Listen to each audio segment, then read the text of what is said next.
မင်္ဂလာပါ Grade 7 စနစ်သစ်သိပ္ပံရဲ့အခန်း3အပိုင်းခွန်လေးကနေကြိုဆိုလိုက်ပါတယ်။ကျောင်းသုံးစာအုပ်မှာစာမျက်နှာနံပါတ်30ခွန်ကနေ39အထိကိုလေ့လာကြမှာဖြစ်တယ်။လိင်ရှိမျိုးပွားခြင်းကိုသရဝါမှာလိင်ရှိမျိုးပွားခြင်းအကြောင်းလေ့လာကြမယ်။ပြီးခဲ့တဲ့သင်ခန်းစာတွေမှာအပင်မှာလိင်ရှိမျိုးပွားခြင်းအကြောင်းကိုကလေးတို့အားလုံးကသိခဲ့ပြီးသွားပြီ။အခုကတော့သရဝါတွေမှာလိင်ရှိမျိုးပွားခြင်းအကြောင်းကိုလေ့လာမှတ်သားကြမယ်။သရဝါတွေမှာအများဆုံးတွေ့ရတဲ့ဒီလိင်ရှိမျိုးပွားခြင်းဖြစ်စဉ်ကိုကလေးတို့နားလည်သဘောပေါက်ပြီးတော့ရှင်းပြတတ်စေဖို့ရည်ရွယ်ပြီးဒီသင်ခန်းစာလေးကိုလေ့လာကြတာဖြစ်ပါတယ်။လိင်ရှိမျိုးပွားခြင်းမှာ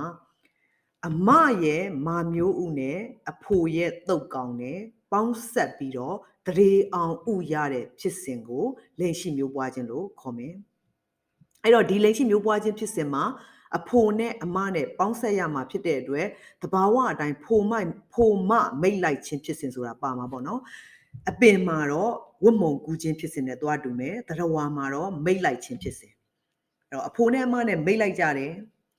အမရဲ့မမျိုးဦးက28ရက်ကိုတစ်ကြိမ်တစ်လုံးပဲကျွေးတယ်အဖိုရဲ့တုတ်ကောင်တွေကတော့တစ်ကြိမ်မိတ်လိုက်ပြီးတိုင်းတန်းပေါင်းများစွာထုတ်တယ်ဒါကလူမာကိုပြောတာနော်အဲ့တော့အမရဲ့မမျိုးဦးနဲ့အဖိုရဲ့တုတ်ကောင်နဲ့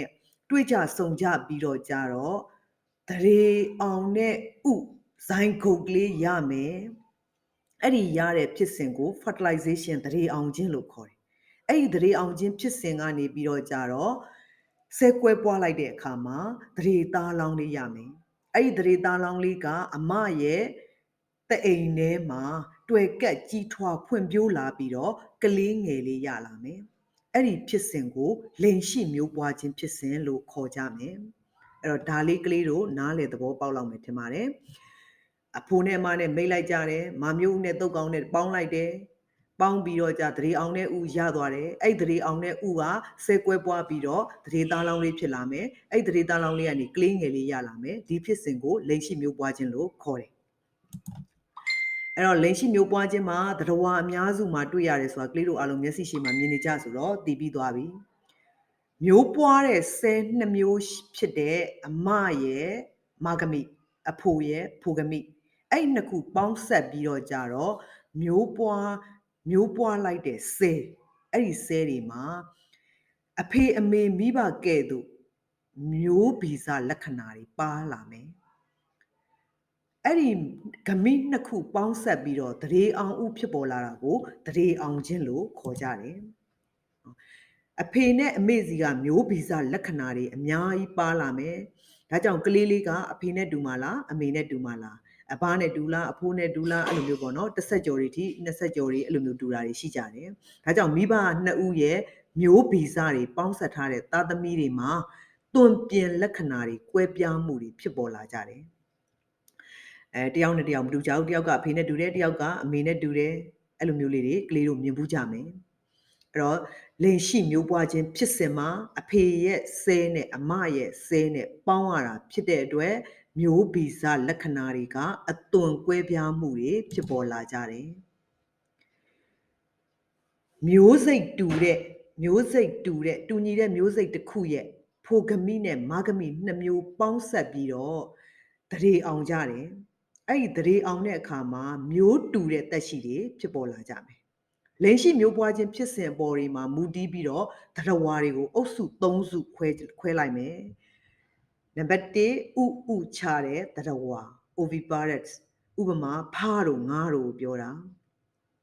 နောက်တစ်အုပ်စုကဥရင်းသားရှင်မွေးသရဝါ ovoviviparous ဥပမာအဖြစ်တော့တချို့မွေတွေဘဲတူဖြန်တူတချို့ငါးတွေနဲ့ပရွက်စားကောင်တွေဖြစ်ကြမယ်နောက်တစ်အုပ်စုကသားရှင်မွေးသရဝါ viviparous သူကတော့လူပါမယ်လူပါတယ်ဆိုမှတော့ကလေးတို့မျက်စိရှိမှမြင်ဘူးပြီးသားပဲလူမြောက်ခွေးကြောင်ဝက်ဒါတွေကသားရှင်မွေးသရဝါတွေဖြစ်ကြမယ်စင်ကြီးဆိုလဲသားရှင်မွေးသရဝါထဲမှာပါမယ်နော်မြင်းတို့ကြားတို့ဒါတွေပါမှာပေါ့နော်ကလေးတို့ ਨੇ သားရှင်မွေးသရဝါအုပ်စုနဲ့ကတော်တော်လေးရင်းနှီးကြမယ်ကလေးတို့ကိုယ်တိုင်လည်းသားရှင်မွေးသရဝါထဲမှာပါတယ်နော်နော်အုပ်စုလေး3စုကိုနာမည်လေးတွေမှတ်ထားမယ်အုပ်စုလေး3စုကိုမမေ့အောင်မှတ်မယ်ဥချတဲ့သရဝါဥရင်းသားရှင်မွေးသရဝါသားရှင်မွေးသရဝါ3ခုရှိတယ်နော်အဲ့3ခုကိုလေ့လာပြီးသွားပြီလိင်ရှိမျိုးပွားခြင်းကြောင့်နည်းနည်းနားလည်သွားပြီဆိုတော့လုပ်ငန်းတစ်ကလေးစဉ်းစားကြည့်ရအောင် လုပ်ငန်းတစ်ကပုံလေးတွေကိုကြည့်လိုက်မယ်ပထမအဆုံးကြက်ကလေးကိုတွေ့တယ်ဟောကြက်ကလေးကိုကြည့်လိုက်တော့ခုနကတော့ပြောတယ်ဥဥတဲ့တရဝါလားဥရွန်းသားရှင်မွေးလားသားရှင်မွေးလားစဉ်းစားကြည့်ရအောင်ကြက်ကလေးတွေကဘယ်တရဝါတဲ့ပါလောက်လဲဟုတ်တယ်ဥဥချတဲ့တရဝါထဲမှာပါမယ်အဲ့တော့ကြက်ကလေးကငှက်မျိုးနွယ်စုနော်ငှက်တောင်ပံပါတာကိုအဲ့တော့ငှက်မျိုးနွယ်စုဝင်ကြက်ကလေးကဥဥချတဲ့တရဝါထဲမှာပါမယ်နော်ငှက်ကလေးတွေလည်းဥဥကြတယ်လေနော်အဲ့တော့ကြက်ကဥဥချတဲ့ထဲမှာပါမယ်နောက်ဘဲတူဖြန်တူကကလေးတို့ခုနကတော့စာလိလာလိုက်တော့ကဘဲတူဖြန်တူလေးကဘသူ့ရဲ့ဥပမာလဲဥတွန်းသားရှင်မွေးတရဝါလေးရဲ့ဥပမာအဲ့တော့ဘဲတူဖြန်တူလေးဘယ်ထဲမှာပါမလဲဥတွန်းသားရှင်မွေးဟာနောက်မွေကြီးကတွားတရဝါလေးဖြစ်တယ်သူကတော့ဘလို့မွေးလဲဥတွန်းသားရှင်မွေးထဲမှာပဲပါမယ်နောက်စင်ကြီးတွေ့သွားပြီစင်ကြီးကတော့သိပါတယ်သားရှင်မွေးပေါ့နော်သားရှင်မွေးတရဝါထဲမှာပါမယ်သားပိုက်ကောင်လေးရအောင်သားပိုက်ကောင်လေးလည်းသားရှင်မွေးထဲမှာပါမယ်အဲ့တော့ကလေးတို့မှတ်ထားမယ်ဒီဘက်ကဥပမာလေးတွေထဲမှာမွေတို့ဘဲတူဖြန်တူတို့ဆိုရင်ဥရွန်းသားရှင်မွေးပရွက်စားကောင်ကြီးကလည်းဥရွန်းသားရှင်မွေးသားရှင်မွေးတွေကကြက်ကလေးတို့မျက်စိထဲမှာရှင်းတယ်ကြက်ကလေးကိုမမားပေးစီနဲ့ကြက်ကလေးကဥဥချတဲ့တရဝါထဲမှာပါမယ်အဲ့လုပ်ငန်းတစ်ကလေးကိုလေ့လာပြီးသွားပြီဆိုတော့နောက်ထပ်တစ်ခုဆက်လေ့လာရအောင်နောက်တစ်ခုကသရေအောင်ခြင်းဖြစ်စဉ်ကိုရောက်သွားပြီသရေအောင်ခြင်းဖြစ်စဉ်မှာတရဝါလောကမှာအတွန်းသရေအောင်ခြင်းနဲ့အပြင်သရေအောင်ခြင်းဆိုပြီးတော့ရေဘူးရအုပ်စုနှစ်စု꿰မယ်ပုံလေးကိုကြည့်လိုက်မယ်ကြက်ကလေးနှစ်ကောင်မိတ်လိုက်တယ်မိတ်လိုက်တော့အတွန်းထဲမှာအဖိုဂမိနဲ့မဂမိနဲ့ပေါင်းဆက်ကြတယ်အဲ့ဒီဖြစ်စဉ်ကိုအတွန်းသရေအောင်ခြင်းဖြစ်စဉ်လို့ခေါ်မယ်အမရဲ့ဘိုက်ထဲမှာပဲဖိုဂမိနဲ့မဂမိနဲ့ပေါင်းဆက်ပြီးတော့သရေအောင်နဲ့ဥဆိုင်ကုတ်ကလေးရတဲ့ဖြစ်စဉ်ဖြစ်တယ်ဆိုရင်အတွန်းသရေအောင်ခြင်းနောက်ဖားတွေတို့တချို့ငါးတွေတို့မှာဥလေးကိုအမကဥချလိုက်တယ်အဲ့ဒီဥချလိုက်တဲ့အမရဲ့ဥပေါ်ကိုအဖိုရဲ့တုတ်ကောင်တွေနဲ့ပတ်ဖြန်းပလိုက်တယ်အဲ့တော့အပြင်မှာပဲတုတ်ကောင်နဲ့မာမျိုးဥနဲ့ကပေါင်းဆက်ကြတယ်ခန္ဓာကိုယ်အတွင်းထဲမှာ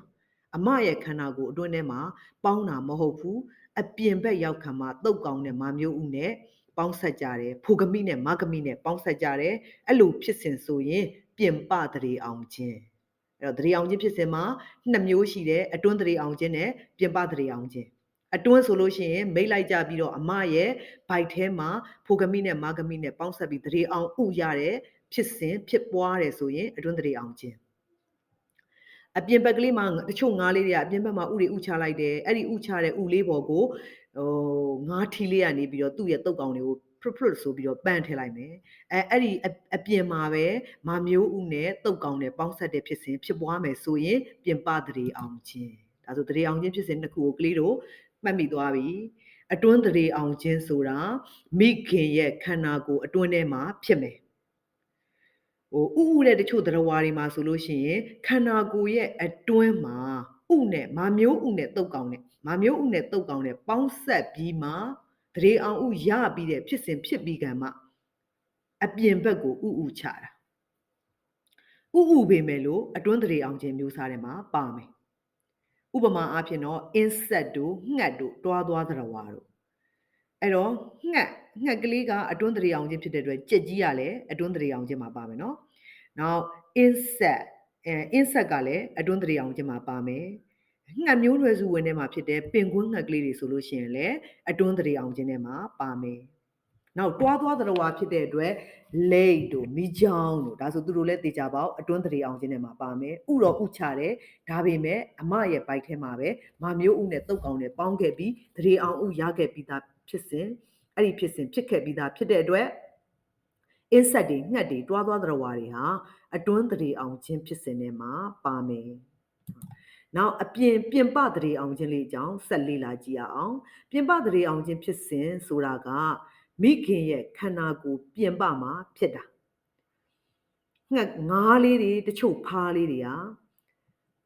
ငါးအမကအပြင်ဘက်ကိုဦးလေးတွေဥချလိုက်တယ်ခုနကတော့ပြောသလိုငါးအထီးကနေသူ့ရဲ့တုတ်ကောင်တွေအဲ့ဒီမာမျိုးဥပေါ်ကိုပန့်ချလိုက်မယ်အဲ့တော့ပြင်ပကိုရောက်သွားတဲ့အမရဲ့ဥပေါ်ကိုအထီးရဲ့တုတ်ကောင်တွေကြာရောက်ပြီးပေါင်းဆက်ရတာဖြစ်တဲ့အတွက်အဲ့ဒီပေါင်းဆက်ခြင်းကိုပြင်ပတရေအောင်ခြင်းလို့ခေါ်မယ်ဥပမာကတော့ငါးအများစုနဲ့ဖားချို့ပေါ့နော်ဒီပုံလေးထဲမှာပြထားသလိုပဲသူတို့ရဲ့ဖြစ်စဉ်လေးကပြင်ပတရေအောင်ခြင်းဖြစ်စဉ်ဖြစ်မယ်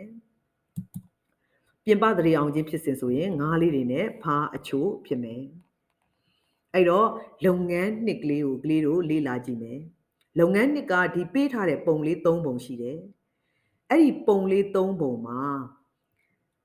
အဲ့ဒီပေးထားတဲ့သတ္တဝါလေးတွေကဘယ်တရေအောင်ချင်းနီးလန်းနဲ့မျိုးပွားကြသလဲအဲ့ဒါလေးကိုဖြေးပေးရမယ်ငါးလေးတွေ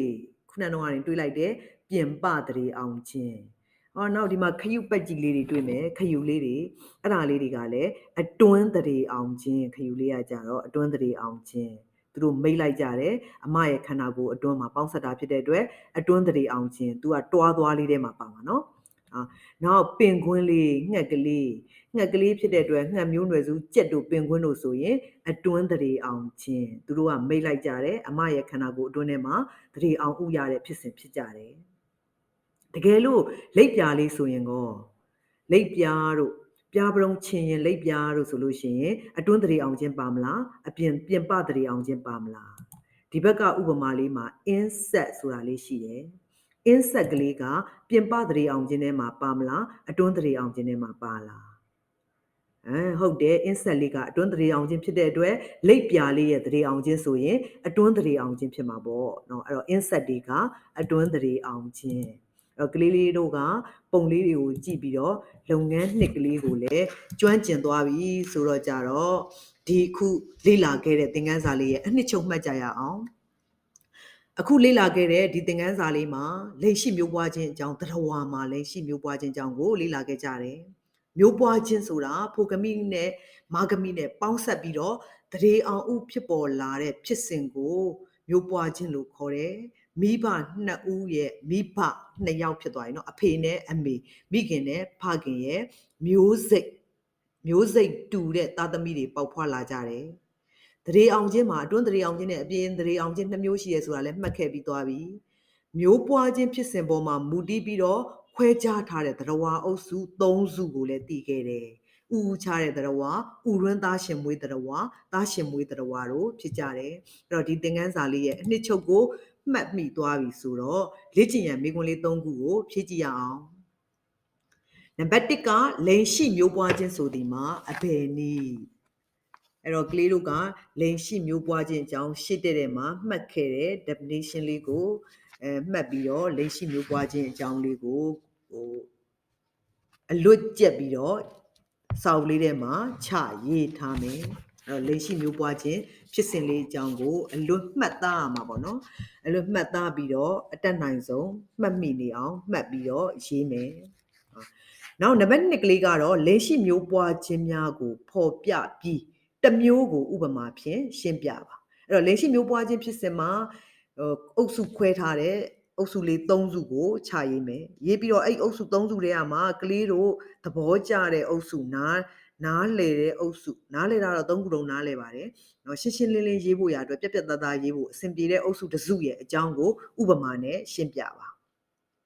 ကြိုက်တဲ့အုပ်စုကိုရေးလို့ရတယ်ဥချတဲ့အကြောင်းဥချတဲ့သတ္တဝါအကြောင်းလည်းရေးလို့ရမယ်ဥရင်းသားရှင်မွေးအကြောင်းလည်းရေးလို့ရမယ်သားရှင်မွေးသတ္တဝါအကြောင်းလည်းရေးလို့ရမယ်နော်အဲ့လိုမျိုးလေးရေးတဲ့အခါမှာဥပမာဥချတဲ့သတ္တဝါအကြောင်းကိုရေးမယ်ဆိုလို့ရှိရင်ငါတို့ဖားတို့ရေးပုတ်တင်တို့ရှိမှာပေါ့နော်အဲ့ထဲမှာသူတို့မှာရေထဲကိုအမကတရေမအောင်ရသေးတဲ့ဥတွေဥချလိုက်တယ်အဲ့လိုဥချလိုက်တဲ့အချိန်မှာနောက်ကအတူလိုက်ပါလာတဲ့အထီးကသူ့ရဲ့တုတ်ရည်တွေကိုရေထဲမှာရှိတဲ့ဥတွေဘော်ကိုပတ်ဖြန်းပေးလိုက်တယ်အဲ့တော့ရေထဲမှာတရေအောင်ကြတယ်နောက်ပြီးကမှသူကဖားလောင်းလေးတွေမွေးလာတယ်လေဖလောင်းလေးတွေနော်ဖလောင်းလေးတွေတို့ငါးသားလောင်းလေးတွေတို့အဲ့လိုလေးတွေမွေးလာကြတယ်အဲ့လိုမျိုးလေးစာရေးပေးရမယ်နော်နောက်နံပါတ်3ရဲ့မေးခွန်းလေးကိုဖြည့်ကြည့်အောင်ငါးရဲ့ဖားရဲ့ပရွက်စားကောင်ရဲ့ငှက်နဲ့နွားတို့ကမြည်သည့်ပုံစံဖြင့်မျိုးပွားကြသည် ဒါလေးကလွယ်လွယ်လေးပါကလေးတို့အားလုံးမှတ်ပြီးသွားပြီငါးတွေဖားတွေဆိုရင်ဥဥချခြင်းလေးနဲ့တရေအောင်ကြတယ်ငှက်ကလေးဆိုရင်ဥရင်းသားရှင်မွေးခြင်းနဲ့တရေအောင်ကြတယ်ပရွက်စားကောင်နဲ့နွားကတော့သားရှင်မွေးခြင်းဖြစ်တယ်ဒါဆိုရင်ကလေးတို့ဖြေတတ်သွားပြီအဲ့တော့လေ့ကျင့်ရန်မေးခွန်းလေးကိုလေ့ကျင့်ခန်းစာအုပ်ထဲမှာချပြီးတော့ဖြေထားမယ်သင်ခန်းစာလေးကိုအားစိုက်ပါစိုက်အဆုံးထိလိုက်ပြီးတော့မှတ်သားပေးတဲ့အတွက်ကျေးဇူးအများကြီးတင်ပါတယ်ဝင်ငွေတွေအလျံပဲပေါ်ကျွယ်သွားတဲ့အုတ်ထင်းသူတွေကိုပိုင်ဆိုင်သူတွေဖြစ်ကြပါစေနောက်တစ်ချိန်မှာပြန်ဆောင်ကြမယ်နော်နောက်ဗီဒီယိုလေးမှာပြန်ဆောင်ကြရအောင်ပါ